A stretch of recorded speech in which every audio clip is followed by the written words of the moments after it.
Home Minister Amit Shah just yesterday heaped praise on the Punjab government, saying they've done a good job, and has said that there's no question of any sort of Khalistani wave being resurrected in Punjab. And for that kind of a message to be sent across, the need of the hour was for Amritpal Singh to be taken into custody. And now with this being done, the message is very, very clear to all those Khalistani elements who are trying to resurrect the movement in Punjab and abroad as well, that anyone who tries to take the law into their hands, and anyone who tries to make any of these separatism claims and then tries to get crowds provoked will face the toughest action. So this is in fact now in line with that you've got the cops taking him into custody after he detained. I'm sure all of you are wondering, why is it that the cops couldn't identify his location? Why is it that he wasn't taken into custody? Why is it that he had to surrender? This was a concerted strategy really by the Punjab police. They said that if he remains in hiding, if he's not coming out of wherever he is, we're going to ensure that he's forced to come out.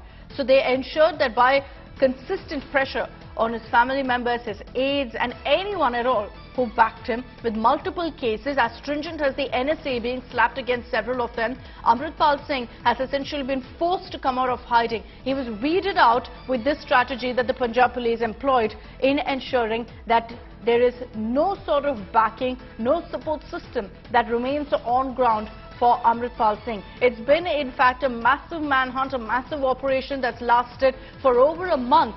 And now, finally, Amritpal Singh has surrendered before the Punjab police. Kamaljeet is back with us. Kamaljeet, as you're getting us the latest updates right now from the Punjab police, what really happened? Can you give us a sense of how this played out? Did the cops know that he was going to surrender? Was there some sort of talk that was happening with Amritpal Singh, with his entire network, telling him to go ahead and surrender before the police?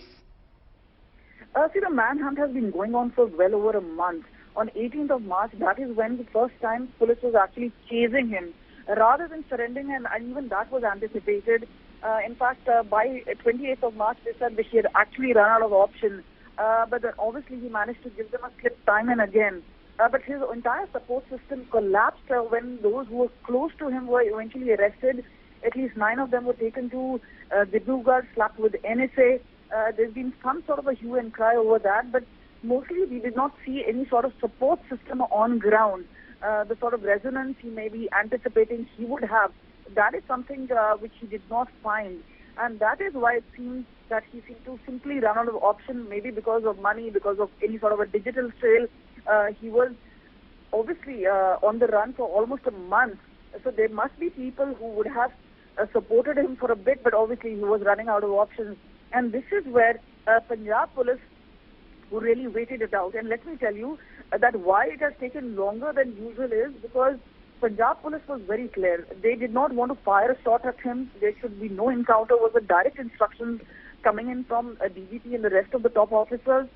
They did not want to have any sort of sympathy wave created for him. And that is why it has taken longer than usual, because remember, this is the tactics of wait and watch which has actually worked in favor of Punjab police. And that is why it seems that Amritpal eventually had to actually weigh his options. He tried to go to Uttar Pradesh and Pilibhit, to the other areas.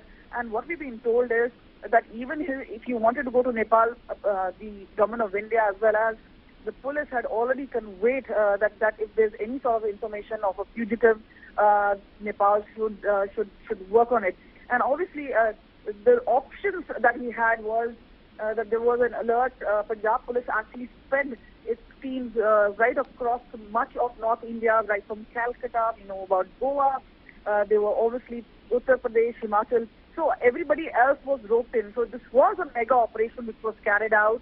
And even on Baisakhi, where he asked for a Sarbat Khalsa, that did not happen. And then there was an anticipation that Amritpal may present himself before a congregation, or perhaps run out of options, he would make a speech and surrender before the police. True. So this is an eventuality which was to happen, and it has happened today on a Sunday. And this is where Punjab police, in a secret operation, has moved Amritpal out of Moga, we've been told, and he's been taken to a safer location. And obviously, subsequently, he would be flown out to Dibrugarh with the rest. And obviously, his interrogation in the next few days is going to be extremely crucial. But our sources clearly indicating to us that the chase has actually come to an end now.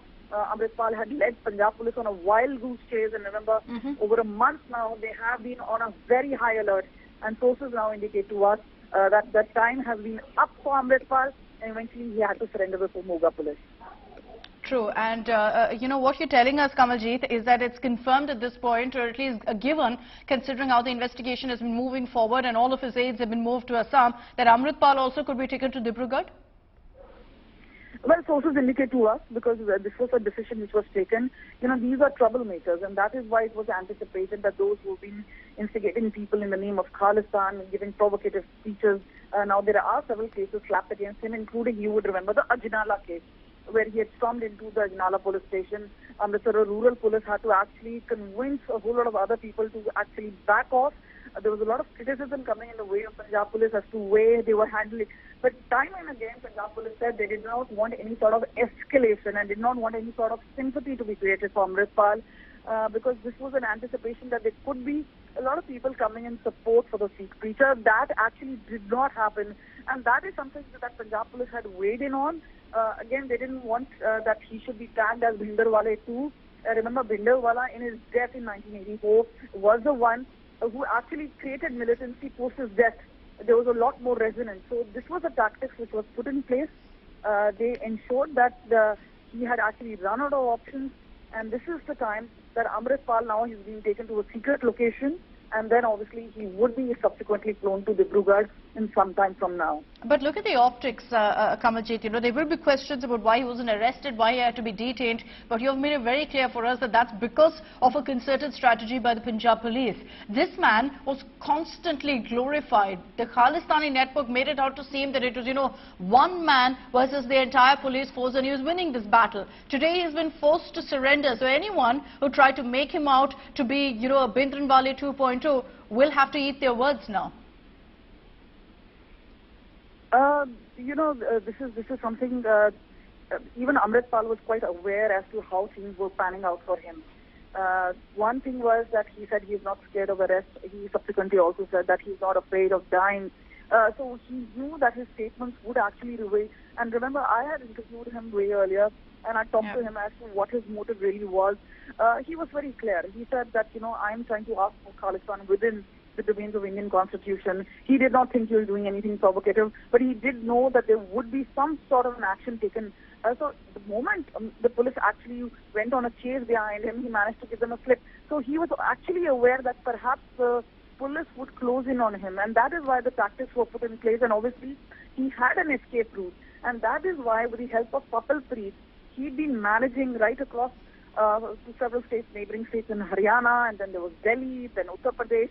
And obviously he managed to give them slip one after the other. And then thereafter we know is that the chase went on for about a month, eventually Amritpal surrendering today.